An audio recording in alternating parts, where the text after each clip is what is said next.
लगा दी और सीधे राजा जंभे की छाती पर चढ़ बैठा। मुंडी पकड़कर जंभे का सिर धड़ से अलग कर दिया। युद्ध समाप्त हो गया। महोबा की सेना की विजय ध्वनि से पूरा किला गूंज उठा।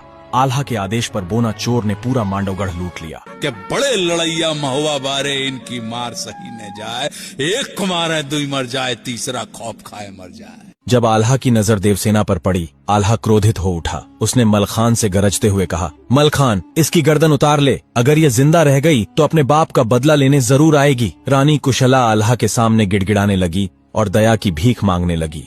लेकिन मलखान कहाँ रुकने वाला था। वह आदमखोर शेर की तरह देवसेना पर टूट पड़ा। देवसेना अपनी जान बचाने के लिए महलों में दौड़ने लगी। उसे समझ नहीं आ रहा था कि जाए तो जाए कहाँ। लेकिन तभी वहाँ उदल आ जाता है। उदल को देख देवसेना उदल से लिपटकर फूट फूट कर रोने लगी। देवसेना की ऐसी हालत देखकर उदल की आंखें भर आईं। लेकिन अगले ही पल उदल ने मलखान के सामने अपनी नगिन टेक खींच ली। मलखान ठिठक गया।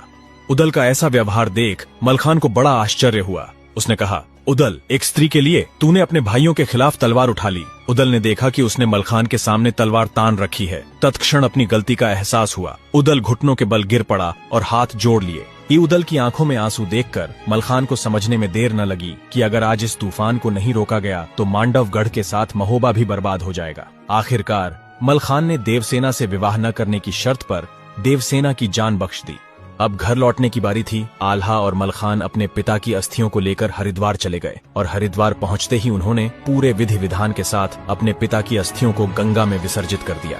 इधर जब युद्ध जीतने का समाचार राजा परमाल के पास पहुंचा तो वह अत्यंत प्रसन्न हुए। उन्होंने पूरे राज्य में विजय उत्सव मनाने की घोषणा कर दी। महोबा पहुंचते ही वीरों का भव्य स्वागत किया गया। राजा परमाल ने राजमहल में आम दरबार बुलाया। उदल ने बड़े बुजुर्गों के चरण स्पर्श कर उनका आशीर्वाद लिया और फिर माता देवलदे के चरणों में राजा जंभे का सिर रखकर बोला कि बाप का बैरी जो ना मारे, ओ का मांस गीध न खाए, और माता हो गई पूरी प्रतिज्ञा, लिया जंभे का शीश उतार। महोबा में चारों ओर आल्हा, उदल और राजा परमाल की जय जयकार के नारे गूंज रहे थे। पूरे राज्य में खुशियां ही खुशियां थीं। लेकिन यह कहानी यहीं खत्म नहीं होती, क्योंकि खुशियों की यह बारिश कब तक बरकरार रहती, इसे तो एक न एक दिन थमना ही था। मांडवगढ़ की जीत के बाद आल्हा उदल की कीर्ति चारों दिशाओं में फैलने लगी। लेकिन ईर्ष्या और द्वेष से भरा उनका मामा माहिल इस बात को स्वीकार नहीं कर पा रहा था। वह आल्हा उदल की शक्ति से भली भांति परिचित था और जानता था कि अगर ये दोनों साथ रहे तो इन्हें विश्व विजय से कोई नहीं रोक सकता। माहिल एक नए षड्यंत्र की तैयारी में जुट गया। इधर मांडवगढ़ में मरघट पर लाशों का दाह संस्कार किया जा रहा था। राजा जंभे का वंश समाप्त हो चुका था। लेकिन तभी मौके का फायदा उठाकर एक दुष्ट सबके सामने देवसेना को जबरदस्ती उठा ले गया।